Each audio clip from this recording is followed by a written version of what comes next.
I was never supposed to return to Black Hollow. It was the kind of place spoken of in half-whispers during childhood. My mother's hometown, tucked between forgotten woods and jagged hills in northern Vermont. She never said much about it, and I never asked. Some silences are too loaded to poke. But when she died, the lawyer handed me a will sealed in old wax and folded 3 times. At the bottom, scrawled in shaky ink, was a name I hadn't heard in decades. The Wren Estate. There was no mention of it in her stories, no photos in the albums, only one memory.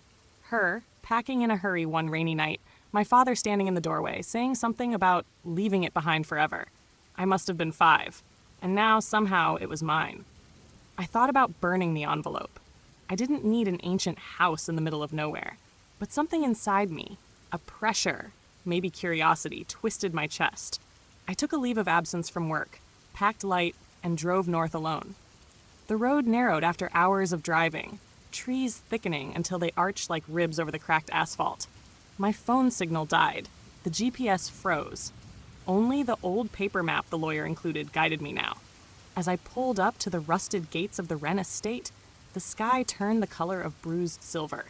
It looked like a wound on the landscape. The house rose behind black iron fencing, crooked from years of frost. Vines swallowed the outer walls, claws of ivy sinking into rotted brick. A massive oak tree stood sentinel in the yard, bark split like veins, its branches stretching with a kind of aching. As I approached the porch, the wind died. The air fell still, unnaturally still.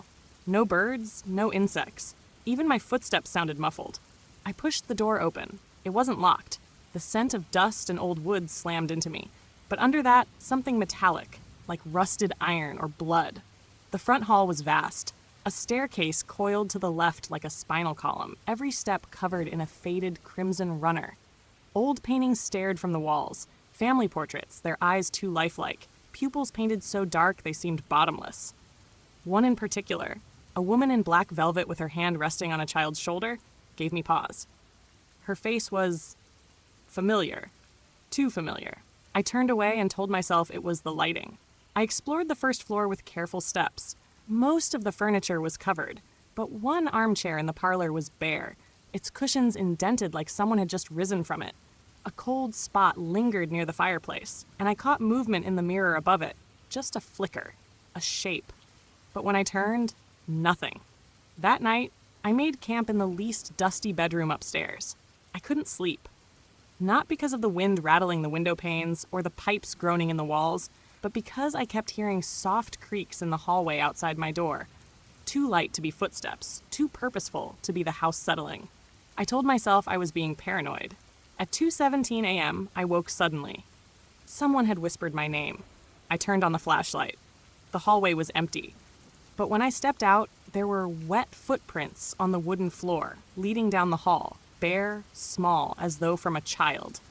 They disappeared just before the attic door. It was open. The footprints ended just before the attic door, but the air around it felt strangely humid, as if it had just been closed behind a steaming bathroom. I didn't want to go up. Every cell in my body screamed to turn back, but the door was already open, crooked on rusted hinges, revealing the start of narrow stairs choked in shadows. I climbed one slow step at a time, my flashlight flickering as though it didn't like what it saw ahead. The attic was larger than I expected, the sloped ceiling stretching far into darkness. It smelled of mothballs and something deeper, mustier, like time left too long in a closed jar. Dust floated in beams of moonlight, leaking through a cracked skylight. Old furniture was stacked like barricades. I thought I saw movement behind them, but my breath fogged the beam of light too much to be sure. Then I saw it, a child's rocking horse near the far corner, half covered in a lace cloth. Its mane had been cut off, eyes gouged. The floor around it had small red stains, faded but clearly dried blood. Nearby sat a doll, handmade from stitched burlap, with hair made from what looked like real black strands. Its mouth was sewn shut. And then came the sound, a rhythmic creaking. Not from my steps, from the other side of the room. I swept my flashlight toward it, and the beam landed on an antique cradle. It rocked slowly on its own, empty. But something about the motion didn't feel mechanical. It felt reluctant, forced, like it was being pushed against its will. "Stop," I whispered, not meaning to speak. It did. Silence swallowed the attic. Then a voice, clear as day, right beside my ear. She still cries at night. I spun around. No one. I ran. Back down the stairs, slamming the attic door behind me, heart ricocheting in my chest. But when I turned back toward the bedroom, the hallway lights flickered on. No switch flipped. All the doors along the hallway were wide open. They hadn't been before. Inside one room, what looked like a nursery, I saw a crib beneath a canopy. Dust on the mattress was disturbed, like something had been lying there just moments before. The mobile above it spun slowly, although there was no draft. Music played, a lullaby, soft, broken. The mirror over the changing table was covered in cloth. And then, behind me, a soft shuffling, like someone crawling across the floor. I didn't look. I couldn't. Instead, I shut the door, returned to my room, and wedged a chair beneath the knob. I didn't sleep. I sat upright all night, flashlight in hand, eyes locked on the sliver of shadow beneath the door. At 4:12 a.m., the whisper came again. Why did she leave us here? This time, it was a man's voice, and it wasn't just beside my ear. It came from under the floor. At 4:12 a.m., I held my breath and stared at the floor, heart thundering. The voice was clearer now, male, old, deliberate, like someone speaking from the other side of a thin wall, or buried beneath it. I dared to move only once the pale light of dawn seeped through the curtains. The moment the sun broke the horizon, the air in the room seemed to loosen its grip on my lungs. I removed the chair from the door, expecting, maybe hoping, that the night had been a product of my exhaustion. But the hallway told another story. The wet footprints had dried into a brownish outline, still visible on the wood. The attic door was closed again, but this time a rusty nail had been forced through its edge, sealing it tight. I hadn't done that. Neither had time. Back in the nursery, the mobile no longer moved, but the lullaby continued to echo faintly, even though I had removed the batteries from every toy. I ran my hands along the walls, searching for speakers, wires, anything. Nothing. Just the solid, ice-cold bones of the house. The mirror, still covered in cloth, drew my attention again. I stood before it, heart pounding, and slowly lifted the fabric. What looked back at me wasn't just me. My reflection blinked out of rhythm. I stepped left. It delayed. And then it smiled. I dropped the cloth and stumbled back, knocking over the crib. The mirror shattered beneath the sheet, and in its final cracked reflection, I saw a second shape in the room behind me. A figure in black, tall and skeletal, crawling across the ceiling like a spider, its limbs long and bent wrong. When I turned, nothing. But above me, on the ceiling, were scratches in the paint. Long grooves, like fingernails dragged in desperation. Later that morning, I tried to find the basement. There had to be one. These old mansions always had cellars, used for coal or storage. I traced the edges of the main floor with my hands, pressing against walls, knocking on panels, until I found it behind a faded bookshelf. A hidden door, slightly ajar. It led downward into pitch black. I took the flashlight. The stairs groaned. A rush of damp, cold air climbed to meet me, the scent of mildew and something fouler, like meat gone sour. The basement was huge. Stone walls arched into darkness, with wooden beams forming a sort of tunnel. Chains hung from the ceiling in some places. In others, I saw old furniture, shattered mirrors, children's shoes scattered in a pile by a crumbling wall. And then I heard the whispers again. Why did she leave us? Where did she bury us? She never gave us names. The voices came from inside the walls. I stepped back. My foot hit something hard. A small wooden door, 2 feet high, rotted but sealed with iron latches. It began to shake. I didn't open it. I ran. Back to the light. Back to the part of the house that pretended it was normal. But the voices followed me. I could still hear them that night, humming behind the walls, scratching lightly beneath the bed. Begging. Asking for names. By the 4th day, I began to forget what silence felt like. There was always a sound now. Soft crying from empty rooms, knocks from the inside of closet doors, or a dragging sound under the floorboards, as if something was slowly circling beneath me. Sleep became impossible. Food tasted like sawdust. My skin itched constantly, especially my hands, like something oily clung to them no matter how often I washed. But worse than the sounds were the names. At first, I thought I was dreaming them, whispered just as I drifted to sleep. Elias, Miriam, Rose. The same names, over and over.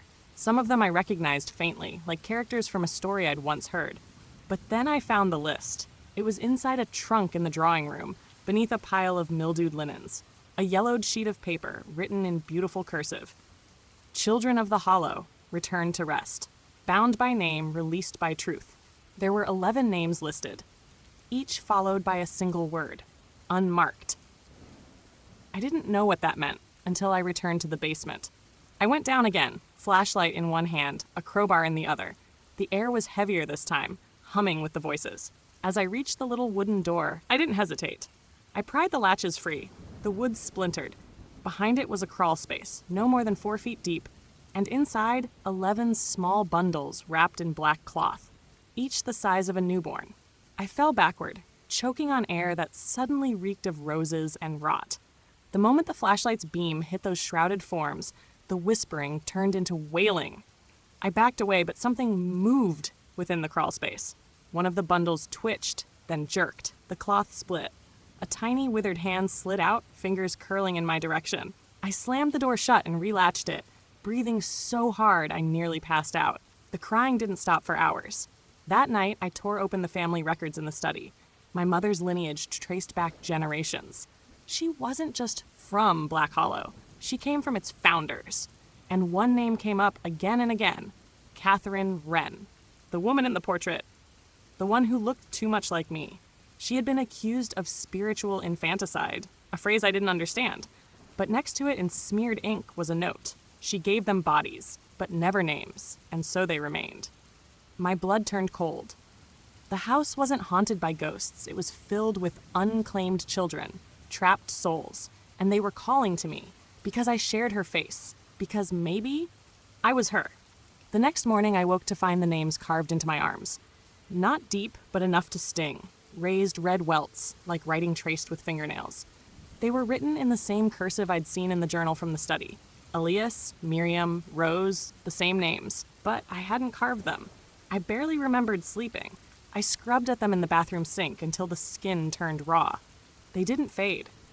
I avoided the mirror. It had begun to flicker with movements that weren't mine. Things smiling at me with my mouth, eyes that didn't blink when I did. The entire east wing of the house began to smell of copper. Thick, pungent, like open wounds. I followed the scent one afternoon through a corridor I swore hadn't been there the day before. At the end of it, a door I hadn't seen. Painted red, not from paint. I hesitated. The doorknob was warm, almost pulsing under my hand. Inside was a room unlike the rest of the house. The furniture was modern, untouched by dust or decay. It looked like a child's playroom. Stuffed animals, toy blocks, a music box ticking softly. But everything was covered in blood. Not soaked. Dripping. Red smeared along the walls, pooling beneath the toys, fingerprints of small hands pressed against every surface. The ceiling was splattered like an explosion had happened. And in the center, an old metal crib. Empty, except for a single tooth. I stumbled back, knocking over a rocking chair that moved far too long after it fell. Then the door slammed shut behind me. The music box began to speed up, its notes dissonant, jerking into a chaotic melody. I backed into the corner, heart hammering. The air grew hot. I could feel something rising from the floor. Not wind, not breath. Something crawling up from beneath the boards again. And then it spoke, "Say their names." The words weren't spoken aloud. They appeared on the wall across from me, bleeding out letter by letter in thick, black-red liquid. Say their names or stay in her place. I did. I began to speak the names I remembered. Elias, Miriam, Rose, Julian, Greta, Jonah. Each one made the room colder, the blood stiller. As if the house was listening, approving. But I only had 6. There were 11. The moment I paused, the floor beneath me opened. No warning, no sound, just darkness. A hole that swallowed me. I didn't fall far, maybe 4 or 5 feet, but I landed hard on packed earth and something else. Something soft. When I turned on the flashlight, I screamed. It was a face, a child's face, pressed into the dirt, eyes open, mouth sewn shut, hundreds of them. The walls were filled with them. They weren't buried. They were grown, like the house had planted them here and never let them die. The soil shifted beneath my hands as I scrambled to my feet, flashlight shaking. The light caught more faces, more eyes, wide open in silent screams, glassy and still but watching. Watching me. I gagged. I could taste the earth now, metallic and thick. It stuck to my skin like glue. The air was hot with decay, but there was something even worse than the smell. The sound of breathing. Not mine. Slow, rattling breaths echoed through the dirt chamber. I turned in place, flashlight casting frantic shadows. That's when I saw the tunnel. Small, low, more like an animal burrow than anything human, just large enough to crawl through. Inside, something moved, no footsteps. A dragging sound, like fingers scraping along roots and clay. I should have run. Instead, I followed it. The tunnel forced me to my hands and knees. Damp soil collapsed around me, occasionally burying my fingers. Roots tangled in my hair. My flashlight flickered again, always at the worst times. In one of those flickers, I saw a face ahead. Upside down. Grinning. Then gone. I kept crawling. The tunnel opened into another room. Smaller. Circular. An old root cellar with wooden shelves long collapsed into rot. Jars of something black and foul sat cracked on the ground, their contents congealed. Symbols were drawn on the walls in what I first thought was blood, then realized was rust. There was a table in the center, chains at each corner, and underneath it on the floor, names carved into the stone. The 5 I hadn't said. Enoch, Lilith, Thomas, Abigail, Verity. As I read them aloud, the walls began to hum. The chains on the table snapped free and whipped across the room like snakes, crashing into the shelves, smashing jars. I ducked just in time as one whistled past my face. The humming turned into a song. A lullaby again, but wrong. Dissonant. Sung in a child's voice, but too deep, too slow, like something pretending to be a child. She took our names, she left our bones, she kept our pain. Then silence. The flashlight died. I stood in darkness. Something cold touched my ankle. Fingers. I ran. Back through the tunnel, scraping my knees raw, roots tearing into my skin. I clawed my way up the hole I'd fallen through, back into the red room. The tooth was gone from the crib. The walls were clean. The blood had vanished. As if the house had accepted my offering. I stumbled out of the room, back into the hallway, and standing there, just beyond the shadows, was a woman in black. She looked like me, only older. Her eyes were full of rot, and her mouth moved soundlessly, like she was trying to speak through water. Before I could say anything, she faded into the wall like smoke. That night, the dreams returned. The children gathered around my bed, 11 of them, not smiling, not angry, just waiting. I didn't leave the bed that morning. I couldn't. The children stood in a circle around me, eyes blank, their skin pale as wax, hair hanging in damp strings over hollow cheeks. Their mouths moved without sound, lips forming syllables I could not hear, but somehow understood. They wanted to go home, but they didn't know where home was. The house had swallowed that from them, just as it had swallowed their names and their bodies. And now that I'd given their names back, I'd opened something, unlocked a door. They were no longer content to haunt the shadows. They were gathering. At noon, I forced myself out of bed. My body ached like I'd aged 50 years. Bruises bloomed across my arms and legs, shaped like tiny hands. I avoided mirrors now. Not just out of fear, but because I no longer recognized myself in them. My skin looked too thin, my eyes too dark, and sometimes the reflection smiled when I didn't. I wandered through the house, drawn toward something. The dust was thicker than ever. In every room, I saw footprints. Not just mine, not just Lena's from before, but dozens. Small feet, circling furniture, standing still by windows, pressed against doors. The east wing was unnaturally cold. The moment I stepped into the corridor, I could see my breath. And then the walls began to bleed. Not quickly, not gushing, but slow, like the house was weeping. Thin trickles of dark red seeping from the cracks in the plaster, forming words again. She is you. You are her. Finish it. In the final room of the wing, I found the study again, but it was different. The windows were bricked up, the air stale. On the desk was a book I hadn't noticed before, bound in skin so old it had turned gray. Inside, pages of names, rituals, and drawings of the children I had seen. Some were depicted floating, others underground. One was shown tied to the roots of a great tree, its branches forming a noose over a burning house. At the end of the book, a note. When the mother returns, the children will rise. When the names are spoken, the blood debt will be paid. When the 11th bell tolls, the door will open. I heard a bell then. One, low and distant, as though someone had struck it beneath the house. I fled the room. Every hallway twisted behind me. The walls pulsed like lungs. The portraits changed. Each figure now turned toward me, eyes watching. Some of them bleeding, some of them missing their mouths entirely. I reached the front door, desperate. It was gone. Only blank wall remained. The house had sealed itself, and then came the second bell. I was running out of time. The third bell rang as I stumbled into the main hall. It vibrated through my bones like thunder underwater. The chandeliers above shook, and flakes of old plaster rained down like ash. Somewhere deeper in the house, something massive began to move, wooden beams groaning like ribs bending open. By the fourth bell, the children had returned. Not just 11 anymore. Dozens of them now, lined along the staircase, seated at the dining table, peering from under furniture, rising from shadows. All watching me. I tried to speak, to ask them what they wanted. But they said nothing, because they already knew I knew. I was Catherine, or some twisted remnant of her, a legacy reawakened by blood and name. I had brought her back the moment I stepped through the threshold. The house had known before I did. The fifth bell shook the floor. Cracks split along the walls, dust sprayed from ceiling beams. In the library, I found the journal again. Only this time there were new pages written in fresh ink.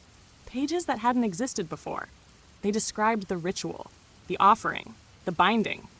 I read it out loud without thinking. The moment I finished the final line, a trapdoor opened beneath the fireplace. There was no choice anymore. Bell 6. I descended into the dark, into the hollow earth beneath the house. A cavern opened below, carved by hands in sorrow. Roots wound through the walls like veins. And at the center of it all stood a tree. Its trunk was made of bone. Its leaves were made of teeth. Its fruit was a dozen swaying cribs, each one rocking slowly with something inside. The children followed me down. They circled the tree. They sang, a lullaby so old I felt it in the marrow of my skull. Bell 7. The roots rose, binding my ankles, pulling me toward the center. I didn't fight. I knelt at the base of the tree, pressing my hands to the soil. And I remembered. Everything. How I had taken the children from the earth, birthed them in silence, hidden their names so they could never leave. I had wanted them to stay innocent. Forever mine. Never to be touched by time or cruelty or change. And in doing so, I had damned them. They didn't want vengeance. They wanted release. Bell 8. I opened my mouth and spoke their names again. All of them. Each time I did, the tree groaned, the branches cracked, the house above howled. Bell 9. The cribs began to split open. Threads snapped. Cloth fell to the soil. The children were no longer spectral, no longer shadows. They were real. They stepped forward, one by one, holding hands, and they forgave me. Not with words, with tears. Bell 10. The tree collapsed in on itself, crumbling to ash and bone. The roots pulled away. The soil softened. A shaft of morning light pierced through the ceiling of the cavern. Sunlight, clean and gold. I stood, and I understood. The house had been a tomb. Now it was a grave, a place for remembrance, not imprisonment. Bell 11. And then everything went silent. When I woke, I was in a hospital bed. A rescue crew had found me unconscious in the ruins of my family's estate, which had burned to the ground overnight. They said I was lucky to be alive. They found no children, no bones, no tree. Just one thing buried beneath the earth in a small box. A birth certificate. My name, Catherine Sarah Wren. And scrawled on the back in a child's shaky hand, "Thank you for setting us free."